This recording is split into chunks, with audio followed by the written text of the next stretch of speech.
कहते हैं कि एक बार भगवान शिव के एक प्रेत गण की आंखों से आंसू बह रहे थे। वह उदास होकर मणिकर्णिका घाट के श्मशान में बैठा था। उसके मन में बस एक ही सवाल था, क्या मेरे महादेव मेरे साथ होली नहीं खेलेंगे? उसकी यह पीड़ा जैसे सीधे महाकाल तक पहुंच गई। उस रात का समय था, आधी रात का सन्नाटा। दुनिया सो रही थी, लेकिन मणिकर्णिका की चिताएं अब भी जल रही थीं। उसी समय वहां प्रकट हुए स्वयं भगवान शिव। न उनके साथ देवता थे, न कोई शाही जुलूस। बस उनके साथ थे उनके अपने भूत, प्रेत, पिशाच और अघोर साधु। असल में यह घटना उस समय की है जब भगवान शिव माता पार्वती से विवाह के बाद शिव पहली बार उन्हें अपने प्रिय नगर काशी लेकर आए थे। फाल्गुन का महीना था और पूरे नगर में होली का उत्सव मनाया जा रहा था। देवता, ऋषि और मनुष्य सभी शिव पार्वती के साथ रंग और गुलाल से होली खेल रहे थे।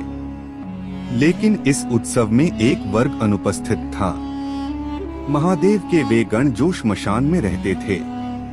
शिव जानते थे कि उनके ये गण इतने भयावह रूप वाले हैं कि यदि वे मनुष्यों और देवताओं के बीच आ जाएं तो लोग भय से कांप उठेंगे।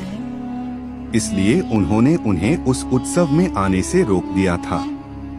दिन भर उत्सव चलता रहा, रंग उड़े, ढोल बजे और काशी खुशियों से भर उठी। लेकिन जब रात गहराई तब महादेव को अपने गणों की उदासी महसूस हुई। श्मशान में बैठे वे सभी प्रेत और पिशाच चुप थे। उन्हें लगा कि आज उनके स्वामी उन्हें भूल गए। अपने भक्तों का दुख देखकर भगवान शिव से रहा नहीं गया। वे तुरंत काशी के मणिकर्णिका घाट श्मशान में पहुंच गए। वहां न रंग था न गुलाल, बस जलती हुई चिताएं और चारों ओर फैली राख। तभी शिव ने एक जलती हुई चिता से गर्म भस्म उठाई और उसे आकाश में उछाल दिया। जैसे ही राख हवा में फैली, पूरे श्मशान में डमरू की ध्वनि गूंज उठी। भूत, प्रेत और नागा साधु आनंद से नाचने लगे। उस रात महादेव ने अपने गणों के साथ भस्म को ही रंग बनाकर एक अनोखी होली खेली, श्मशान की भस्म होली। कहा जाता है कि तभी से काशी में श्मशान की भस्म से होली खेलने की परंपरा चली आ रही है।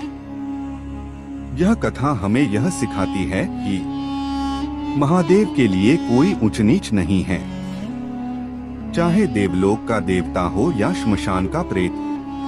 भगवान शिव